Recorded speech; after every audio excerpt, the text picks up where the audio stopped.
Hi, and welcome to Fit Talk with Waneka Tessie. I am your host and also the creator of the productivity podcast called Living the Life Podcast. I know that fitness is one of those topics that you kind of want to be cautious and diplomatic in the way that you present it, especially with so many fads and so many untruths about what fitness is. First of all, this podcast is not in any way to diagnose or cure anything that you might be going through. So I always suggest that you get someone that's licensed, someone that's qualified to medically assist with whatever else is going on. This podcast primarily tries to give you advice based on my experience or people that I know who've experienced certain things, especially in the natural bodybuilding world or just everyday to day fitness. So if you are just starting your fitness journey or you've been on it or you're stagnant or you're restarting, whatever the case is, I think listening to a podcast that kind of has a voice that sounds reasonable and not a extreme is always going to be something that's going to help you feel like you're not by yourself. So this is what this podcast is meant for. I want to thank everyone who continues to support it as I continue to work through the best sound and the best quality audio for this podcast. And you know what? With everything, you're always going to find the perfect medium, but it may not start out perfectly, and that's okay. Just do it anyway. That's what I tell people. So today's podcast episode is it's going to center around one of the most frustrating things, and I've hinted it on this podcast before, and that is what is the difference between weight loss and fat loss, right? I know that it gets thrown around and people are like, you know what, I'm hitting the gym, I'm changing my diet, I'm doing all the things. I mean, and if you are, I've been in that boat, so I get it. It just seems like the scale is either going up or it's not moving at all. And it's so frustrating. Like I tell you, I feel the frustration and I get it. Like I'm not one of those that I've done fitness and natural bodybuilding for years. I'll never be that one that tells you, oh, you're incorrect because you just started and you don't have patience. Even myself, sometimes it, oh, can I say the P word? It pisses me off when I feel like hitting the pavement, running, eating right, and the scale is either getting higher or not moving at all. So I am here to make you first know that you're not insane and you're not by yourself. It absolutely happens to even the best of us, right? Unless you're always naturally slim, naturally you don't gain a lot of body fat, then this might not ever have an issue for you. But for some of us who have a more curvy or more muscle defined body and physique, this will always present an issue whenever you're either cutting or you are being balanced with your fitness. So, first, you have weight loss, right? Think of weight loss as if you go to your scale, it tells you, oh, you've lost 10 pounds. Or if you are lighter because you weigh less, right? And then think of fat loss as losing fat. And sometimes fat weighs less than muscle. So for instance, if you have lost fat, which that's great, and that gets accomplished with moderate eating or low, I guess, a less calorie intake and more cardio, you're going to lose fat. You're going to burn fat. And if you are doing both, like you're doing cardio and you're in the gym lifting weights, you're going to be losing fat, but guess what? You're gaining muscle. So you may have lost fat, but your weight loss has not changed at all, right? Muscle is heavier. I'm not going to um, mince words with anyone. It is heavier.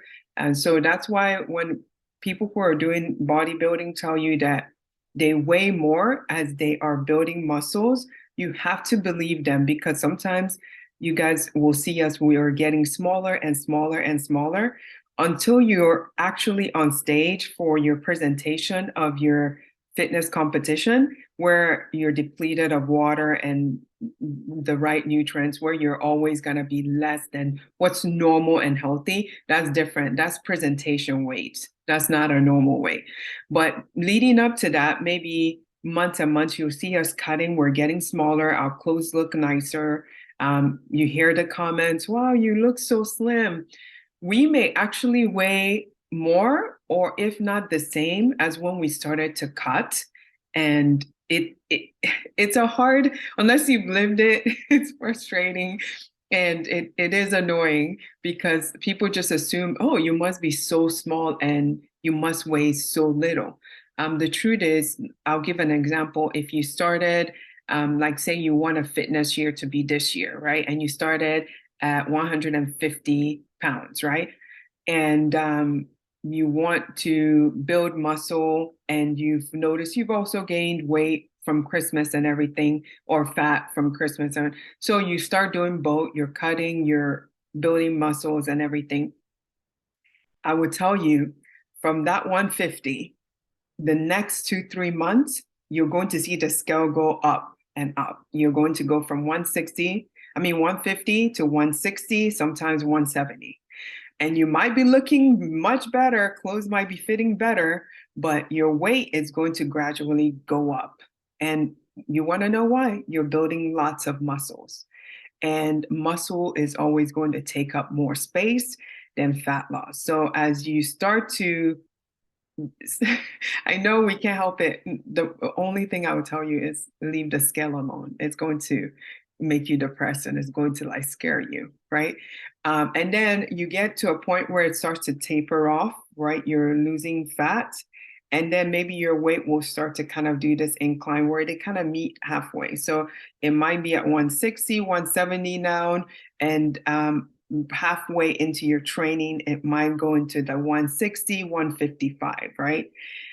Now, it doesn't actually go down less than 150 until you're seriously close to a show, where you might start seeing it dipping into 140 or less if you have a body structure that allows you to lose less or more fat. But that is just the truth. The truth is, I guess the best analogy I want to use is take, for instance, because I'm a traveler, right? I swear to God, if I could travel with just a backpack everywhere, I would do it. I can get away with carry-ons for even 3 weeks trips. But if I have to take things with me, I might check in a bag. So we're going to use an analogy most people are used to, right? So say, for instance, you buy a traveling luggage that is 50 pounds already. That's going to be without anything. This bag is 50 pounds, right?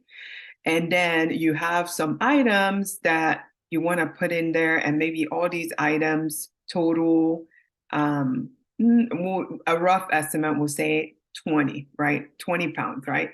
So now you take the 50-pound luggage, which would say weight, and then you put fat in it, 20 pounds into the luggage, right?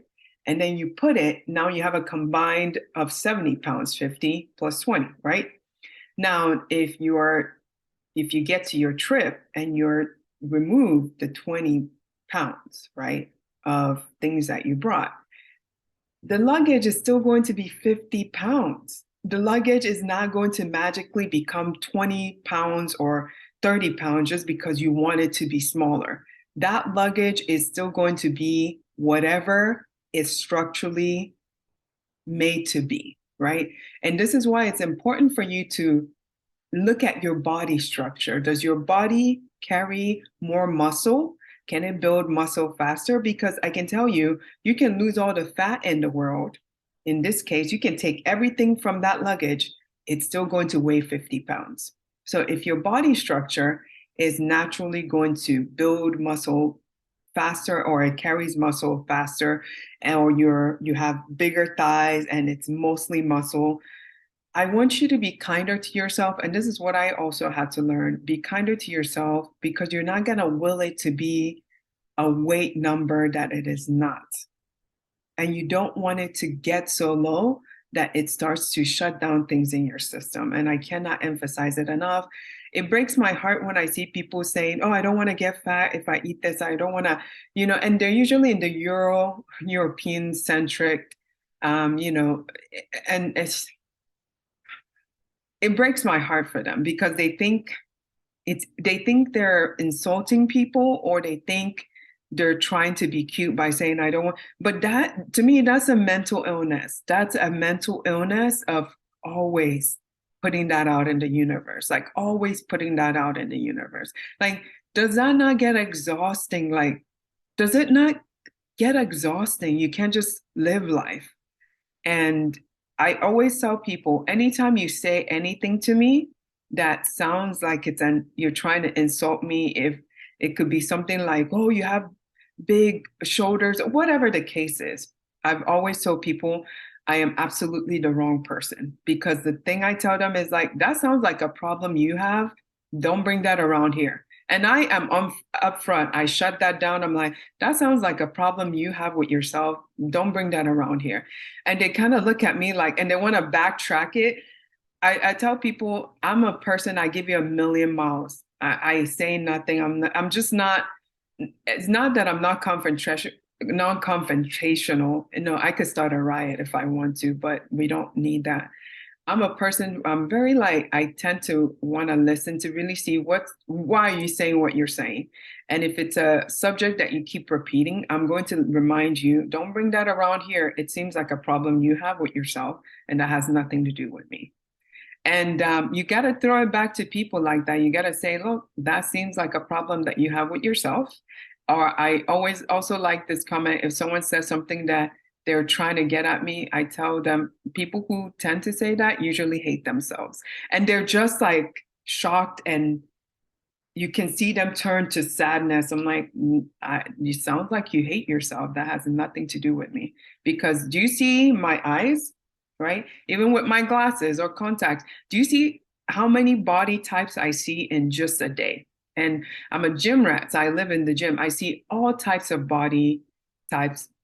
Never in my head have I thought in my head, oh, I'm gonna tell someone this about their body, or I'm going to point this out.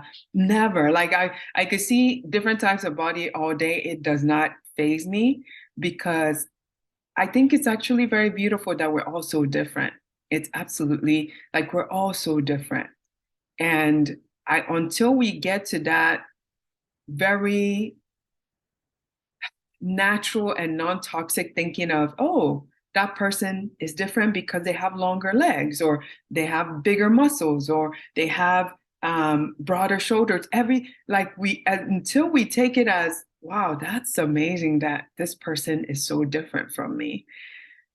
Whenever anyone points something to someone else to insult them, and I always tell this to kids that I mentor, if someone points something at you that God has naturally given you, so if someone says, oh, you have your nose is this shaped this way, or your eyebrows are shaped this way, and they're trying to insult me, I tell them, okay, all right. I mean, you've said, if it's something that God has put in my body to look this way, that seems like a you problem. That has nothing to do with me. And I'm very upfront. Like I tell people, if I'm silent because you think, oh, it's offended me, it's not, because I know what I can say to people.